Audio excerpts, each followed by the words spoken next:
Hello my friends, John LaRuffa here with another Straight Up Solo. In this episode, we're going to take a look at Atlantic Chase Volume 1.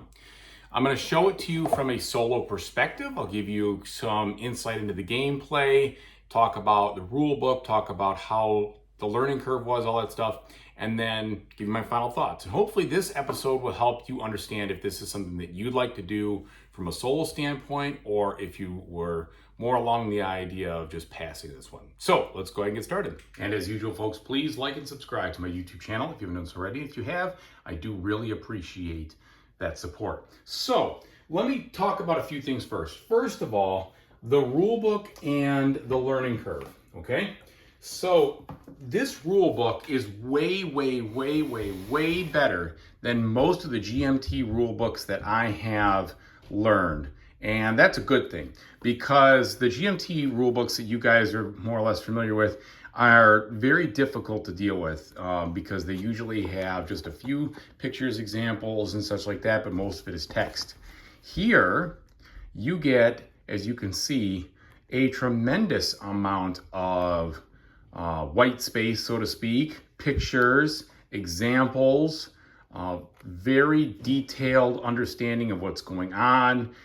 It really does an outstanding job making sure that it clears up everything. And the way it does it, it's interesting. So, talk about an action. It'll tell you, like, what are you doing it for? How does it work? What do you do with special cases? What if it's a skirmish? I mean, it's just a really good job to just jumps out at you when you're trying to reference what are you doing. So you could easily see these bold areas that tell you exactly what to do, the tokens that go with it, etc. And then they give you these examples right there to help you to figure it out. And I think that is extremely important. And I wish more games would take this, take a note from this with regards to the GMT offerings, because GMT games are great, but a lot of times it's very difficult until you really get familiar with the game and commit much of it to memory to actually play the thing, because it takes a long time to look up rules and to figure out what to do. The other thing is that the rules are extremely well indexed here. They tell you exactly what page to go to. These boxes and even the table of contents is very easy to understand. It really does a great job. And then it has a very good and helpful player aid. And that's usually good with GMT regardless. The player aid is usually fantastic. This one is even better because you have this action menu right here where this is what you can do on any one of your turns, any of these actions. And it tells you left to right, what it does, why you're doing it, where to find out information on it, the page to reference it. And then there's all the other stuff that you need with regards to how to handle like the initiative, how to handle contact, intel markers, all this stuff. The stealth attack table is referenced here. And then the common modifiers, which get put into all sorts of different things. So those are on here. And then the common results. So when you're looking at battles and airstrikes, engaged, naval search, stealth attack, what do these things mean? And then how you have an interruption and such. There's a lot of breadth in this game. There's a lot of things that can happen, but this and that rulebook make it possible. The other thing is that the board game itself has, or the actual board itself has a lot of the tables printed right on the board for easy access, so that you can, instead of having yet another, player aid or something, it's right here, right where you want it to be, so you know exactly what you're doing in regards to the situation. Because you can look at this, all right, I'm doing a stealth attack.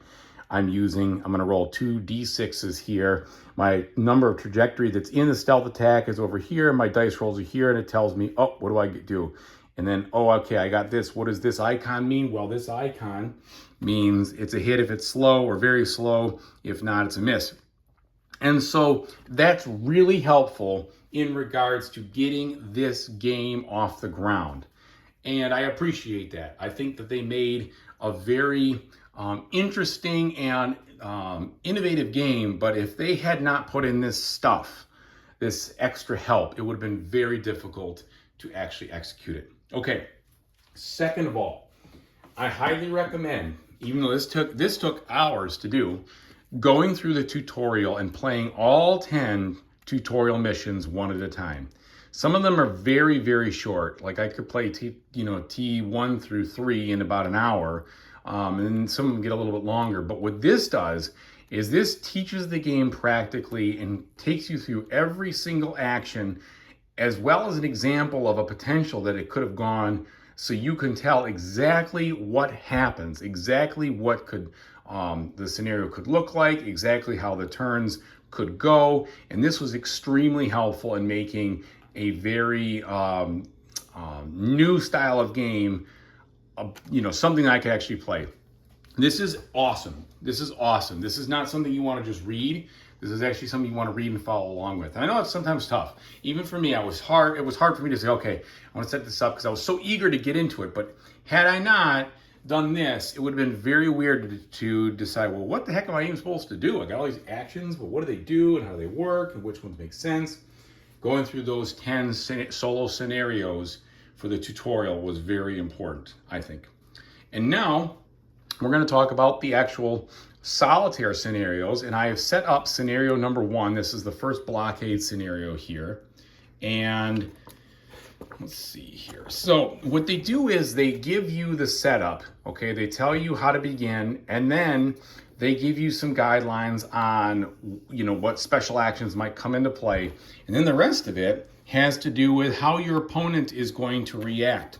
And your opponent's basically their action table. In this case, the imaginary opponent is going to be the British, and they're going to roll a die, and it's going to, depending on the die roll and depending on the conditions, so you got conditions going here on the y-axis and the die roll on the x, it will then point out an action, and then you will follow the action exactly how you're supposed to follow it, depending on what the situation is. And then they give you some end outcomes here, and the outcomes, so basically it'll tell you how the game is going to end, and then it'll tell you how to determine the outcome, and then a debriefing kind of with a narrative of, how it worked or how it went, pardon me. And all these scenarios, I believe, are pretty historical, so that's kind of cool too. And so there's a lot of history in this if you're a big history buff. And this part of the World War II, I'm not really a huge history buff. I'm all about the gameplay here, but I do think it helps to think about how the history goes, especially to understand what the motivations are of each side, because that will also guide you through what is the kind of action that the imaginary player is going to take. And they do that very well. They even tell you at the very beginning exactly the kind of things that they're going to do, so what is let me see if it's the next page, I think. The battle behavior, like what kind of, if you're, dealing with Germans, what are they going to do here? If you're dealing with British, what are they going to do here? If they're, whether they run or will they fight? And that's important, I think, because once you understand what their motivation is, it makes it really easy to role play that versus feeling like you're playing two-handed where you're just going to pick something. Although they say you could do that, but I just like a little bit more guidance. Okay, so now that I've explained that, let's go ahead and boost the camera up and get this game underway. Okay, so what is going on in this game? This game is almost like a quantum mechanics feel to it, if you guys have any background in that sort of thing, because all of these trajectories basically mean that the convoy or the task force or the group of ships in present or on the board is someplace present in this area, but you don't really know where. And that's the whole point of this game, is that you're trying to narrow down where the task forces are that you're hunting or you're trying to avoid, etc., in order to figure out, either how to avoid them to get to where you want to go, or to engage them in battle and stop them from getting what they're doing or accomplishing the objective. In this particular scenario, you play as the Germans. So these little cylinders here represent exactly where your task force is. And they correspond over here to these task force displays. So I know that, for instance, over here, I've got an AC over here with the torpedo capability that's slow, that has a 0-1 modifier from an attack standpoint, depending on the range. And up here, I have a PB over here with a 2-1, which is medium speed. And the speeds have to do with a couple different things. They have to do with how much trajectories can be removed when time lapse happens, also the order in which they take their actions in battle, and a few other different things with regards to surprise attacks and other things of that nature. So that's where I am, here and here. Now my objective is to try to destroy the convoys that are represented someplace in these trajectories. There's one over here and one over there. They take 2 hits to destroy. They can fight back and at a specific range, and that's the situation. Now I also have a French fleet over here, and this French fleet has very strong ships, and I know exactly where they are. And when they go out to try to intercept me, I'm going to be severely outgunned. So I got to try to be careful about that. There's also a bunch of stuff that you have to understand on the map too, with regards to certain points and certain things that will give intel whether you are there or not. So for instance, these little red dots and these air bases, if you are an enemy, if your enemy trajectory, or you're the opposite side I should say, passes through one of these enemy dots or an enemy task force or a few other different things, then you will get an intel marker placed on your trajectory. And intel markers are bad because you can use an action, or the opponent can use an action that will basically pinpoint exactly where you are with that intel marker and erase all this trajectory stuff and put you, boom, right at that spot. And that can be very dangerous if you want to remain undetected or you want to keep your position relatively unknown. The other thing is that with what you're trying to do, as you move, you're going to start removing some of these task force trajectories, and those will start to slowly narrow down with the passage of time what's going on, okay?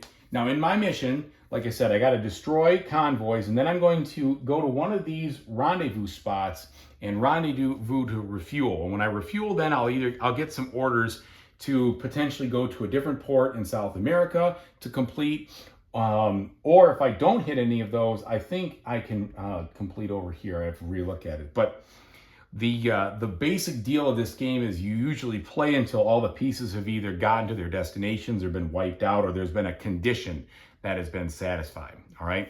And you also have things with regards to weather. This is the battle board, so when we do bring things to battle, depending on where you are and depending on how far away, it will allow for different gunnery things, etc. And so there is definitely a ton of dice rolling in this game, but there are ways to increase your odds of actually getting stuff done in regards to getting the hits you're looking for, etc. It's not just complete random guesswork. All right, so to begin, what we do is we take a look at this scenario and see who has the initiative, and then they will begin here. So the initiative goes to me, the German player. So I, again, have all of these different actions that I can take, all right? And I can do whatever I want and take as many actions as I want on this table until I have to either vie for initiative, or there's the opponent could seize initiative, or there's an initiative change with passing, okay? And that usually happens with a time lapse. So I am here and here. What I'm going to do to start out with is I'm going to get my commander over here to try to engage in here. So the first move I'm going to take is called the trajectory move, okay? And I'm going to add, so what you do is you basically say, all right, I'm going to set sail, right? I'm going to make a trajectory, and I'm going to try to engage this fleet over here in this spot right here. So I'm going to try to go that way and make a short trajectory. Now I'm no longer a task force, so that goes away. And you say, well, why are you cutting it right there? Well, because I want to try to search for this and slowly work away some of the possibilities that this convoy is going to get, to its destination. And I don't necessarily want to try to come in here, because if I do, it's going to put a bunch of intel markers on me, which are going to hamper my movement and make things difficult. So when I do the trajectory action, you basically convert it to those, and then it's still your turn. You keep the initiative, you can still play. So I'm going to do another trajectory action over here. And again, I got to be careful. If I come through this area, I'm going to have this guy right on my tail, and he is going to be able to easily find me, because if I put intel markers, all he has to do is do a signal action, boom, there I am. He can engage me, and I'm pretty sure he's going to wipe me out. So I've got to be sneaky. So in order to be sneaky, I'm going to go the long way here. We're not going to take any risks because that's just foolish. At least I think so, given the scenario I'm dealing with. So I'm going to put my first one here, and then I'm going to head a little bit more north, like so, and go around the bend, staying away from the scapa flow over here so that I don't get an intel marker on me. And I'm also going to avoid this because there's a British air base there, and I don't need that hassle. And then the question is if I get close enough to that British air base, he can actually do some coordination to try to find me. So I may even play this a little bit longer and stay nice and far away until we get over here. This could be too conservative, possibly. Yeah, that's probably too conservative. We're just gonna, maybe that'll come to another problem, but we'll see. We could deal with a little bit of the modifier. Okay, so we've done that. We've done 2 trajectory actions. Now, you say, well, what's next? What should I do? Well, you can start doing some naval searches. You could start moving this stuff around. What I'm going to try to do is I'm going to start a naval search, because what I'm trying to do is eliminate some of these places where they're going to be. Now, when you do naval search, they get the opportunity to seize the initiative. And if there was intel on the searching person, they could actually stop the situation. So let's say I had an intel marker because I went through there. Before I got the opportunity to do the naval search, they may be able to do an interrupt action. And what that would basically do would be to stop my action right there. And that would be a real problem. So there's an interruption table, which you could read. Where is it? Right here. And so that could either change the initiative, it could roll for initiative, or it could be something that would basically reduce my searching probability. And so that's why intel is really a bad thing in this game. Well, it's a bad thing to have on you. It's a good thing to have on them. I also have a special action where I could put an intel marker out once, but I'm not going to do that yet. I'm going to save that over here. Okay, so we have gone into the trajectories. Now, let's do a naval search. So what I'm going to try to do is I'm trying to convert this whole line of trajectories into a specific task force. That means I found them and then I can deal with them. All right? So the naval search, my active task force is going to be me, okay? And so they give you these little things to help you kind of stay, stay clear of what you're doing. But it doesn't mean that you have to use them. I just kind of like the situation here. So I'm going to be searching the British. My active task force is going to be here, myself, okay? And I'm going to use this as my coordinating task force. So that's going to help me to, I think I can do that. I'm going to take a quick look here. I think I can coordinate even though I'm not in the same place, but because we're in the same area, that should allow for me to do that. Let me go ahead and pause and just make sure that I can do that. Okay, no, I cannot coordinate because the two of them have to be in the same area. That makes thematic sense. But also it took me literally like 15 seconds to look up, which is great because of the, I looked at page 47, so it told me right here, 47, flipped over it, boom, I was done. Didn't even really need to pause. Okay, so I'm just gonna go ahead and I'm gonna do the search action. So what's gonna happen is now, we have the naval search going on. There is no intel to interrupt anything. So then I basically will roll for my search table. So the way you have to do that is you have to calculate the length of the task force you're dealing with and your task force and figure out which one, is the biggest, okay? Because whichever is the biggest, that's how you get the total trajectory. So we're gonna get the base numbers. The active player is gonna be me plus the target task force, okay? So that's the base number. So we have 1, 2, 3, 4, 5, 6, 7, 8, 9, 10, 11, plus me. I'm sorry, that was the active. That's the target, and then my active is here, 1, 2, 3. So that'd be 14 total, okay? So if one of these is longer than the active task force, use it. So if I had coordinating force or was launching anything, which I'm not, I could use that. Now, the target player could decide to deduct things and launch away from me by going 1, 2, 3, or putting a coordinating force there, which would help him. And I'm sure he will do that. So we're going to pretend that he's going to absolutely do that, because that's what I would do. So he is going to launch over here, which will help him throw off what's going on. All right, so that means that we have 14. So this is the naval search. So it's 13 plus. It's the worst it can get. And then we're going to go ahead and we're going to roll the dice. That's the number. So it's between 10 and 15, okay? So someplace in this column. Now we're going to go ahead and we're going to roll 2 dice to see what goes on. Then we're going to deal with modifiers and stuff. So the dice rolled a 5, not very good. And then because we had a coordinating task force, which was the launch support, you go to this table right here and you can see, okay, let's see. What do I have here? Coordinating force, coordination. It was good weather. We're in good weather. And so the target player, it takes -1 away from my roll. So it's actually a 4, which is awful.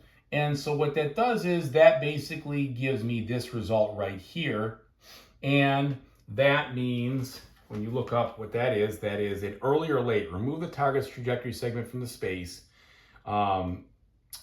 If this creates a hole. So you basically have to decide one or the other, all right? And because I don't want him to get close to here, I'm just gonna remove this 1. So that means it narrowed it down very, very, very slightly, okay? Not very helpful. So basically creates a, yeah, remove that one side, remove the segments.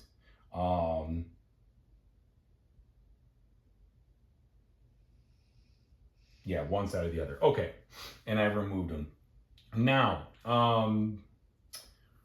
what else? So that should be the end of that. Now we have, we go to the end of the search, naval search, we have a seize initiative. So time lapse, all designated players do the time lapse except for the target. So what that means is that this target, they don't time lapse anything, but I do, because I have to, I kind of made some progress on the ocean, right? So look at my time-lapse table. This guy specifically is a medium. So the medium says I'm going to remove 3 segments in good weather. So that means 1, 2, 3.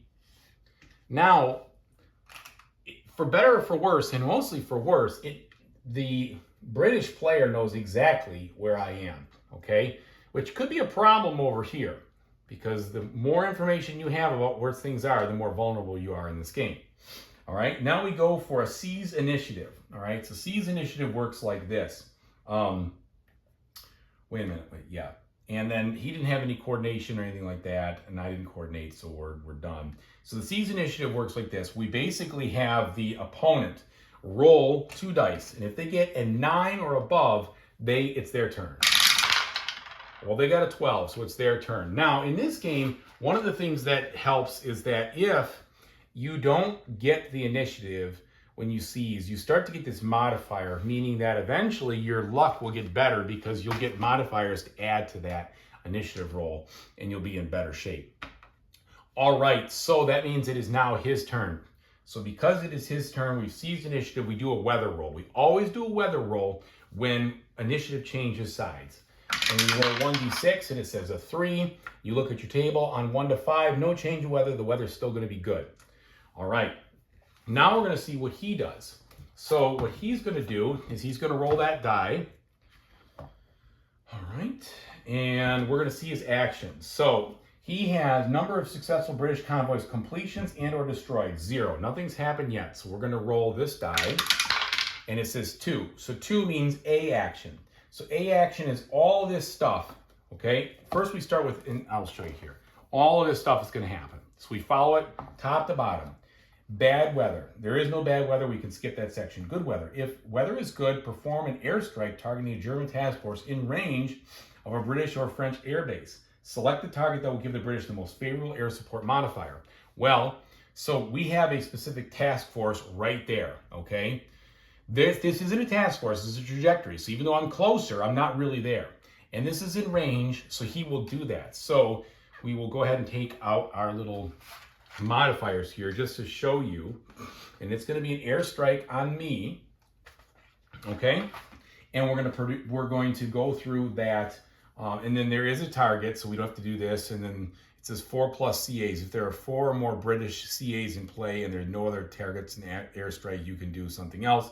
We're not going to worry about that. So we go to the airstrike action. The airstrike action is for attacking, so it's trying to hit me, all right?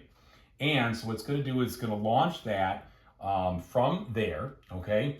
And the hexes are a maximum of 2 away, so we're good because that's 2 away.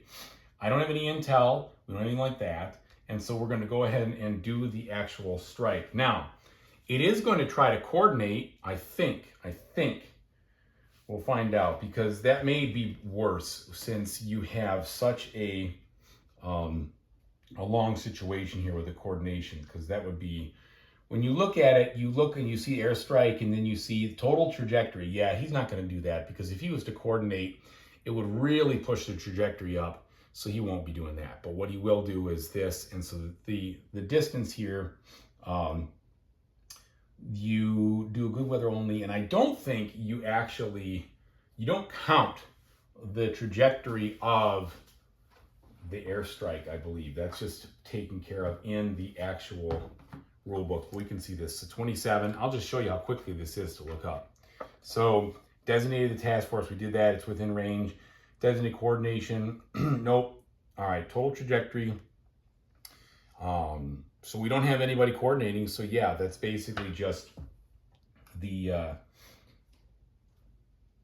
air support. Yeah, you're not going to have any of that. So the trajectory, I believe, is 0, because there is none of that. There would be some trajectory if I had some trajectory out there, but at least I don't know. Anyway, the point is he's ready to roll, and here we go. So we're going to roll 2d6s. He's got a 9. That's not good for me. And so when we look at 9 and we look at any modifications, modifiers, etc., there were none, because there's nobody coordinating. So it shows me this symbol here and that symbol there. So the first one is going to be a contact marker. So the contact marker adds some, unfortunate for me, modifiers to increase the roll, and that contact marker will stay with me until I get out of that spot. So now it's like more likely that they're going to see me there, okay? And then it gives me this little thing right here, which is a hit. So a ship in the target task force is hit. So that's really unfortunate to have that happen right away. So that means that I have to flip this over, and now we've got somebody damaged. So that's unfortunate. Luckily, I can heal, or I can repair if I get over to there. But he just did some damage to me, and that's no good. So let's see. At the end of this airstrike, we do time lapse, and then we vie for initiative. So here's the time lapse. We would have all designated task forces except the target would do something there, but there was no designation, so nobody moves anything, and we vie for initiative. So each player rolls 1 die, and we compare. Highest wins. If the player with the initiative maintains the initiative. So let's roll. Oh, he maintains the initiative, but since I didn't get it, I got a +1 next time he tries that. Okay, and so it's still his turn, regrettably for me. So we're going to remove this over here. We look back to the solo scenario, and we see that he's going to now roll again and see what happens.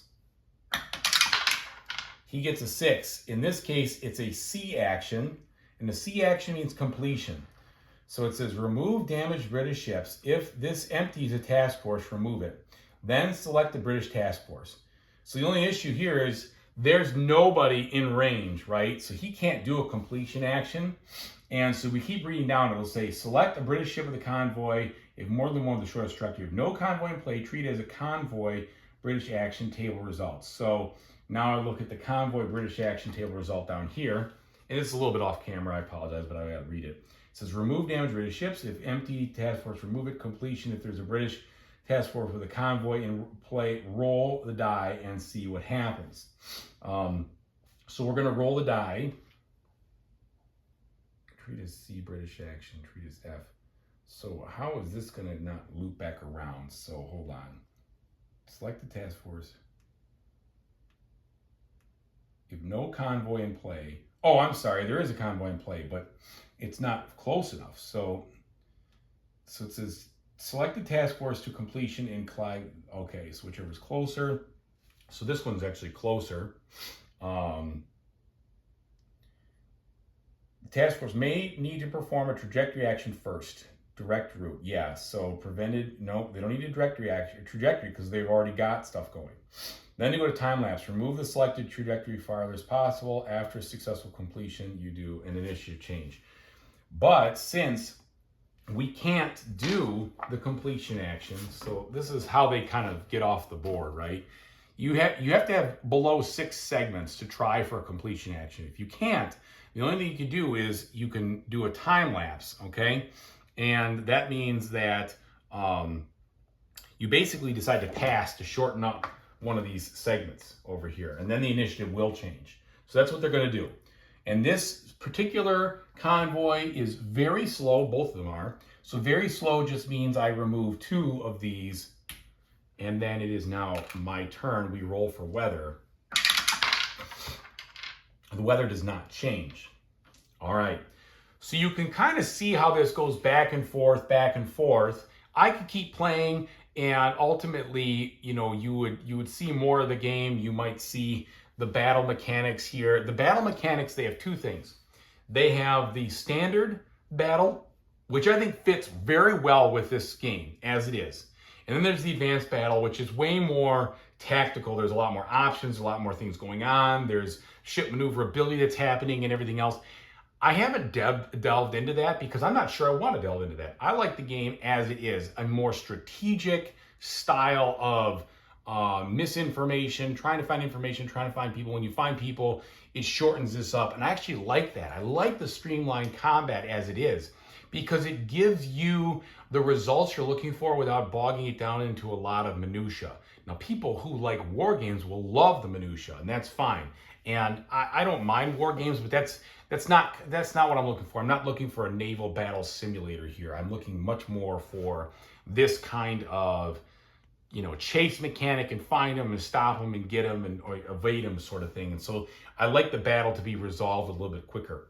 So let me do this. What I'm going to do is I'm going to pause and I'm going to play some more of the game, and then I'll get deeper in and demonstrate a few more things. I know this is going long, but this is also important for you to try to see a full understanding of if this game is for you or not. So let's go ahead and come back in a second. Okay, I realize if you're getting a little bit deeper, I did need to make one clarification. You do have to deduct the trajectory from the airstrike. So if you've got an airstrike coming in, you're going to be taking that away. That's a deduction, shortening that length. And so beforehand, when I had the airstrike coming in, that would have still been 0. But I didn't really make that clear because the airstrike isn't, I'm sorry, this is for the launch, pardon me. Whenever you have a launch situation, you're going to add it.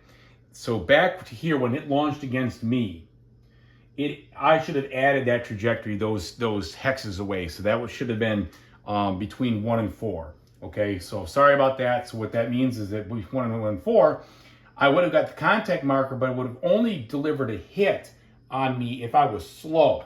And since I wasn't slow, this guy should not have gotten a hit. So I apologize for that mess and goof up here. Now, as I'm doing this, I'll better explain it here. I just did another search action, and so we've got the total trajectory here of 1, 2, 3, 4, 5, 6, 7, 8, 9, 10, 11, 12. So 12 there, okay? Now, because he is using his air base over here to launch over, I'm actually going to deduct 1 of those because it's like a coordinating task force, so that makes it 11. So it'll be a deduction in length to 11. So now when I look at my naval search table, it's still 10 to 15. But I just wanted to be very clear about that, and I apologize. So then we're going to go ahead and roll for this, and he rolls a 10. Boy, that's rough. Or I'm sorry, I roll a 10, which is good, but then he's going to subtract from it from being over there with his specific table, so he's within 1 adjacent hex. So he's going to subtract 1, which means it's going to be a 9. And he's going to drop that down to a 9, and a 9 on the naval search will give me remove 3, which I like. So that's good news. I get to remove 3 of these things, and what I'm going to do is I'm going to take 1, 2, 3, and I think I can take them from any place. Remove all but oh no, I'm sorry, all but 3 shadow. That means all but 3 are removed. So you can't remove this space, but you can remove everything else. So that really tightens him up into being much closer. And so that's how these naval search things can really shorten that board and get us closer there. And so now that the search action's done, then we go ahead and we're going to vie for initiative, I believe. So yeah, oh no, he's going to try to seize the initiative. So if he rolls a 9 or better, then he gets the initiative. And he rolls a 10. So it is his initiative, and now it's back to him. All right, we'll keep demonstrating a few other things here. Okay, so I think this is a good demonstration of kind of how things will close up. So what's going to happen here is this guy is going to try, because I rolled a 5, which is a completion action. He's going to try to make a run for it, get to Liverpool, and finish.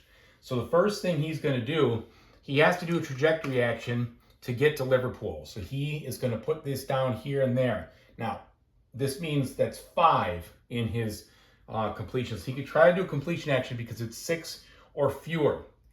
So let's go ahead and take a look at that, because if he succeeds here, then he gets his convoy off and I lose the opportunity. All right, so there is no intel marker. If you have intel, they can't complete. So the only thing I could do now is try to seize the initiative. And if I don't get it, then he gets out of dodge. So here we go. I got a 9. A 9 is successful. So I've seized the initiative just in time, which is awesome. So he did not. He failed. Designated task force performs a time lapse. So the only thing he gets to do, and he's a very slow, is time lapse and pull one out. And so now we go with the weather and see if anything changed there. Oh, the weather is now bad. So the bad weather means no airstrikes are possible, and it changes the speed of your trajectories. It makes things a little bit unclear. You basically roll a die as you do completion, or I'm sorry, a time lapse. Instead of these fixed values, you get whatever the die is. All right, so that is a cool change of pace for me. Now I get the opportunity again. So I'm closing in on them. I'm going to try a naval search again, and hopefully in this case, well, maybe it's time because he's so close. I think I'm going to do something different. So this, there's a few things I'm going to do here. So first of all, this scenario allows me to attach an intel marker to a British trajectory just one time. And it's part of this scenario. So I am going to do that. And I'm going to attach that right here, saying that he is right here, that I have intelligence that he is there. So I've attached that. The first thing I'm going to do here before I execute this is I'm going to try to get closer here. So I'm going to perform a trajectory action to get my guy underway and try to see if I can pick this guy off. So we're going to do that. So we'll see if we can intercept him there. Okay. Now, up here, instead of this is cool. So instead of doing the naval search, once they have an intel, I can do the signals action and convert that enemy trajectory to a station. All right. And that means it'll put him right there. So I remove all of this. Oops. The intel marker goes away. And now I found him. He is right here. And my intel said he was, and sure enough. So now the only thing with the signals is remove segment, hit contact marker, attach, remove them. Yeah, that's not it. Now he has the opportunity to seize the initiative. If he does, then that means he can still get back in and try to do what he was trying to do. But hopefully he won't. So here we go. He needs a 9 or better. 11. Darn it. So he sees the initiative away from me. That doesn't change. We do look at the weather. The weather does not change. It's still bad weather. So that is too bad. So we go back to what he's going to do. I wasted it. Well, I didn't waste it. I tried, I gambled, it didn't work. Because what could have happened there is then I could have tried to engage him and gotten a naval battle and hopefully sunk one of his convoys. So now, here we go. What are we going to get here? It's a 6. So he's going to try that completion action again. He's going to do the trajectory first. So he puts these out. And this might all be for nothing. All right, so he's going to roll, and if he gets the 8 or better, the 9 or better, then he completes. All right, completion. Yeah, if I don't seize the initiative, he completes it. Oh, I did not seize the initiative, so that's +1 for me, but he has completed. His convoy goes away, and now one of these is gone, and it basically got home to that home port. So it gets removed from the game. It does not actually go to the port because it has effectively been scored by the player, so to speak, or by the inactive player. So that is unfortunate, but that's what you're trying to do. You see, it comes down to those situations where you're really tense to see if he's going to slip by or not. And I had some intel, but then he made some maneuvers and eventually evaded me, and that was it. So that is too bad. So let's see what happens down here. I did not get the, well, he's done. So that means we do have a time lapse, and the time lapse happens. And so that task force doesn't get anything. We just removed it. It's over. And then actually, so just completion success, remove designated task force. Yeah, but that means it's still his turn, I believe, because I didn't seize the initiative. So he's going to go ahead and roll again. Just check that. After successful completion, initiative change. So let's see if the weather changes here. The weather on a 4 does not change. It's still bad weather. So now I'm over here. I'm going to try to pin him in again. So we've got the naval search. Now, I'll do this one right so that we can see it. So this is what's going to happen. The first thing we do is do the trajectory calculation. Okay, so this is my active. This is my search. I'm searching there. All right. He has some coordination, so he can go, oh, it's bad weather. So, well, bad weather means you can't do it. You can't do a airstrike, but I think you can still do a coordination. And again, we'll just look that up. It'll be pretty simple to take a look. So we look at air support 45, air support good weather only. All right, so you can't do it. So forget it. So this is a very simple one. So we have 1, 2, 3, 4, 5, 6, 7, 8, 9, 10 is the total. Wish it could have been one less. So it's in this box here. We're going to go ahead and roll. There is no modifier. It's a 7. So naval search 7 and the 10 allows me to remove the front or the back, and I will take away this one, at least slowing him down a little bit more. And since the search is over, he'll try to seize the initiative if he can. So let's see if he seizes. It'd be nice if I could get a break.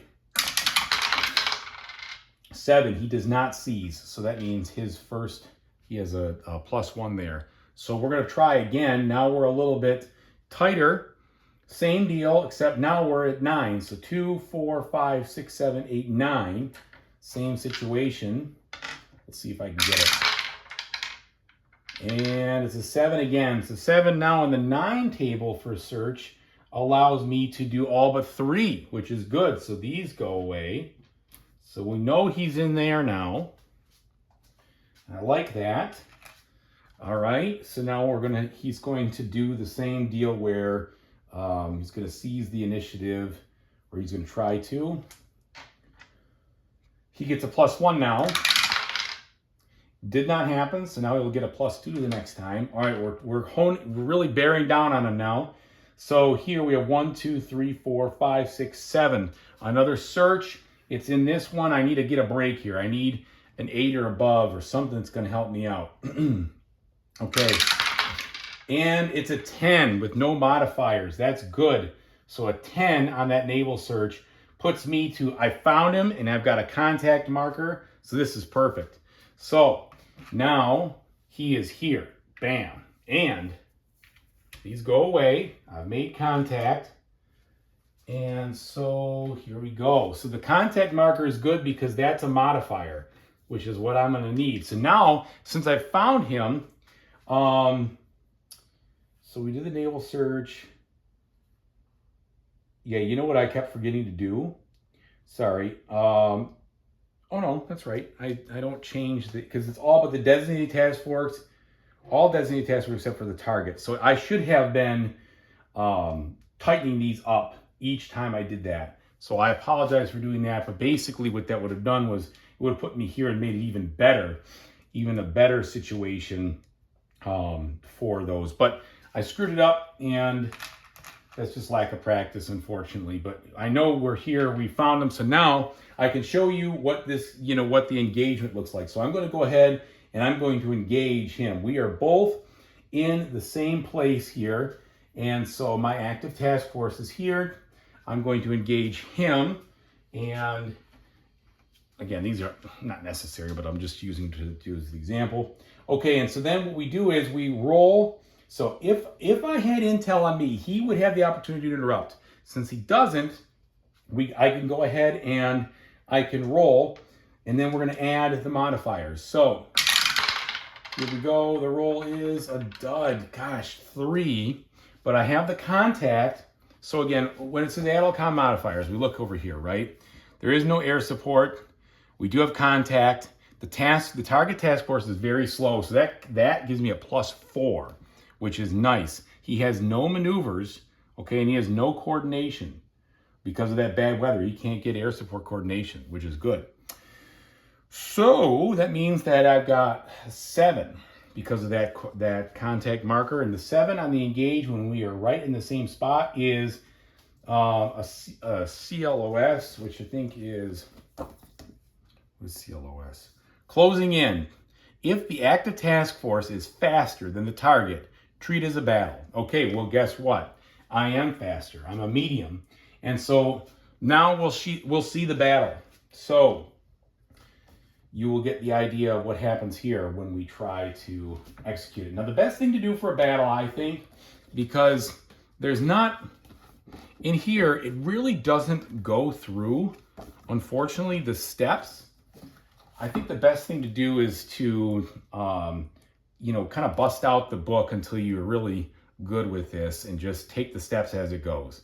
Okay, so first we got to figure out where we show up on the battle board, okay? So transfer the ships to a battle board. How do we set them up? The ships of both task forces must be shifted. And there's no air support, none of that stuff. And it's going to be 2 rounds because we've got bad weather. So we're going to have to get this done in 2 rounds, okay? And all ships set up in their prospective player's far zone. So that means that his convoy is in the far zone. My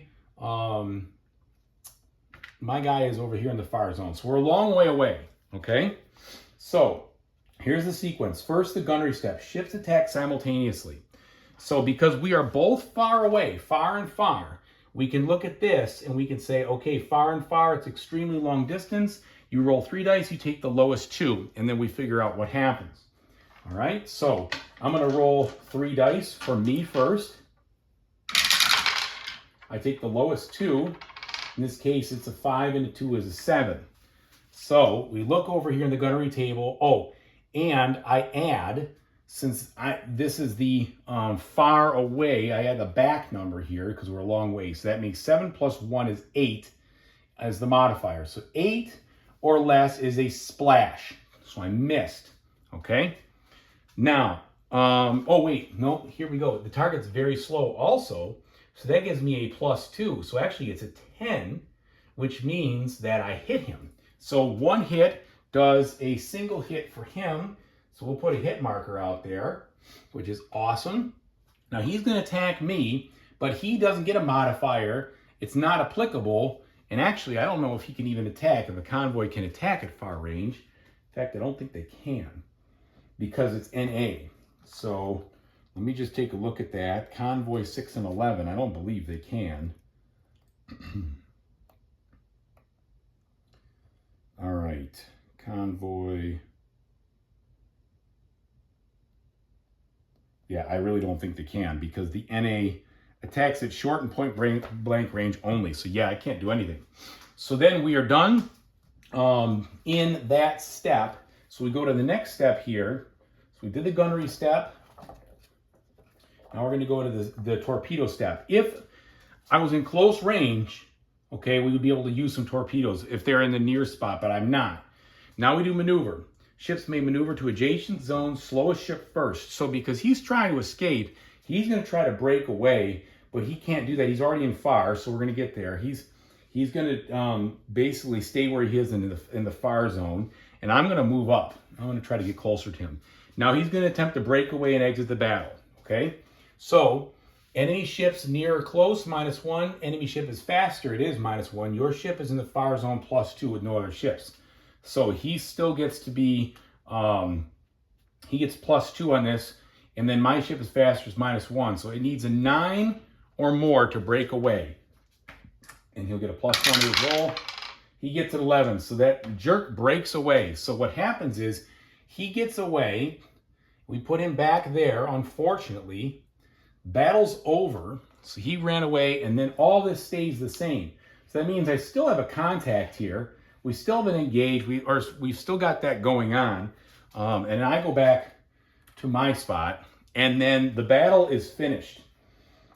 And so, just to take a quick look and make sure I didn't make any mistakes, we got all that done.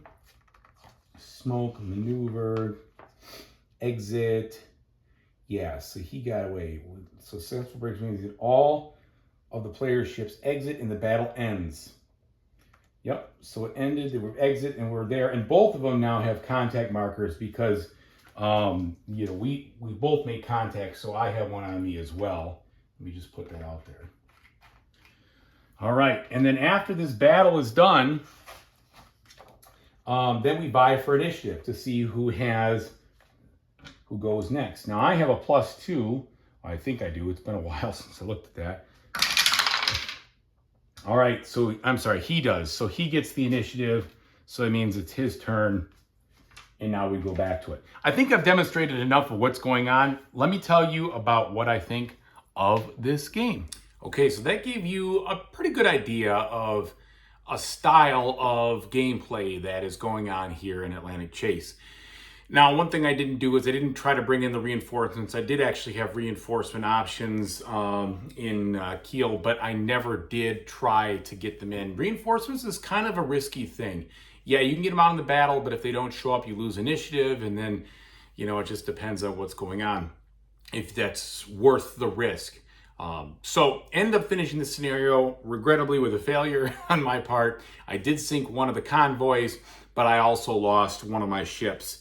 And so that hurt. I did get one of my ships out to South America. So it was not a good, successful raid on my part. Very interesting game, though, I think. This game, and you know, you saw me make a couple mistakes. It's not like this is going to be easy peasy, right? It's not overly complex, but you still have to get several plays under your belt to feel like you're in good shape. But I do think that when you do have to do a rule lookup, this game makes it really easy and really fast, which is nice. And with a couple of plays more, I know this is going to really click for me as far as remembering all the nitnoy little things. But that player aid makes it really, really easy to execute what you're doing. The only thing that is tricky, and it shouldn't be tricky, but just take some practice, is figuring out your convoy length, you know, how big that trajectory length is, pardon me, not convoy, the trajectory length. Because there's a couple things that can go into what you saw. You've got your length, you've got the opponent's length, you've got any coordination from you, you've got any coordination from them, including airstrikes on both sides. And that's the one thing that I wish was actually on this player aid more effectively. You know, it shows you this, which is like the icons for it, but I don't know, maybe I just need to be a little bit smarter about how to read that. Either way, I finally got it by the end, and it was calculating pretty quickly, and I think that after a few more games, I won't have to worry about it. But ultimately, this is a good game, for sure. For those of you who are looking for a different style of historical war game-esque kind of thing, this is a great choice. GMT has plenty of good games like this that are heavy and interesting, but this one I think rises to the top of different. And different is cool. Different, sort of like the coins were different than other kind of GMT games. This is in a class all of itself. And if you really want, you can pull out the advanced battle rules and really, add to the complexity there of what's going on in a battle by doing a lot of different things and making it more combat-esque, more of like a war game. I don't feel that's necessary at all, because really what's going on in the battle and all those tactical choices and such, that is less of an importance for me than what's actually going on the board, which is more of the overview 10,000 foot experience.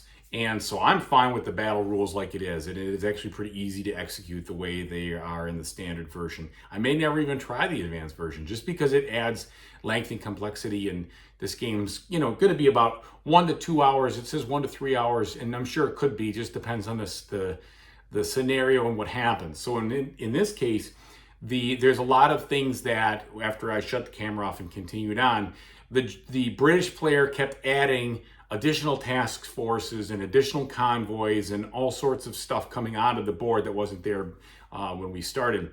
And that added a little bit to the length of the game, because now they had more convoys that are trying to make their way to the ports, and they had more task forces trying to hunt me down.